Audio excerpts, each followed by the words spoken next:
I'm a visual artist, and I'm also one of the co-founders of the Plastic Pollution Coalition. I've been working with plastic bags, which I cut up and sew back together as my primary material for my artwork for the last 20 years. I turn them into 2- and 3-dimensional pieces and sculptures and installations. Upon working with the plastic, after about the first 8 years, some of my work started to fissure and break down into smaller little bits of plastic. And I thought, great, it's ephemeral, just like us. Upon educating myself a little further about plastics, I actually realized this was a bad thing. It's a bad thing that plastic breaks down into smaller little bits because it's always still plastic. And what we're finding is that a lot of it is in the marine environment. I then, in the last few years, learned about the Pacific Garbage Patch and the gyre. And my initial reaction, and I think that this is a lot of people's first reaction to learning about it, is, oh my God, we've got to go out there and clean this thing up. So I actually developed a proposal to go out with a cargo ship and 2 decommissioned fishing trawlers, a crane, a chipping machine, and a cold molding machine. And my intention was to go out to the gyre, raise awareness about this issue, and begin to pick up the plastic, chip it into little bits, and cold mold it into bricks that could potentially be used as building materials in underdeveloped communities. I began talking with people who actually had been out to the gyre and were studying the plastic problem in the marine environment. And upon doing so, I realized actually that cleaning it up would be a very small drop in the bucket relative to how much is being generated every day around the world. And that actually I needed to back up and look at the bigger picture. And the bigger picture is we need to find a way to turn off the faucet. We need to cut the spigot of single-use and disposable plastics, which are entering the marine environment every day on a global scale.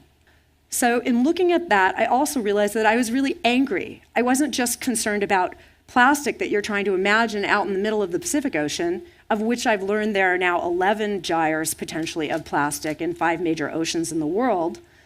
It's not just that gyre of plastic that I'm concerned about, it's the gyre of plastic in the supermarket. I go to the supermarket and all of my food is packaged in plastic. All of my beverages are packaged in plastic, even at the health food market.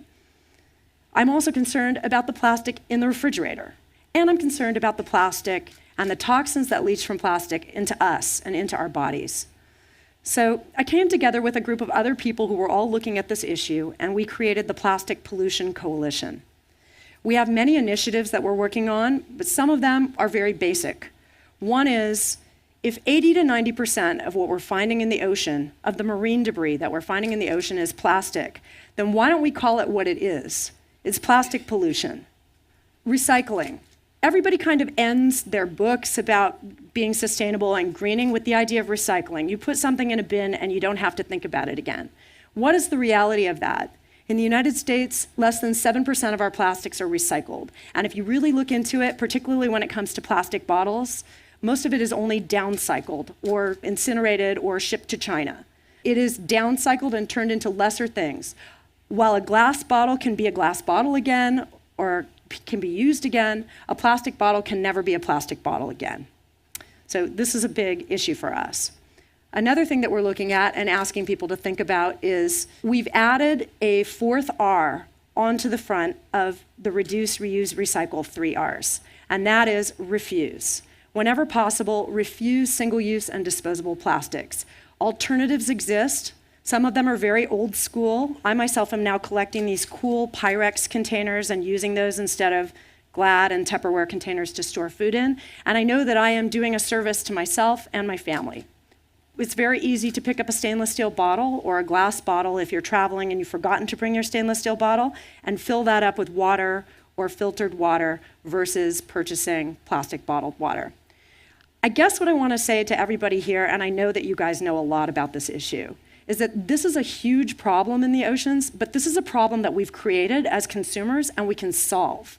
We can solve this by raising awareness of the issue and teaching people to choose alternatives. So whenever possible, to choose alternatives to single-use plastics. We can cut the stem, tide the stem of this into our oceans, and in doing so, save our oceans, save our planet, save ourselves. Thank you.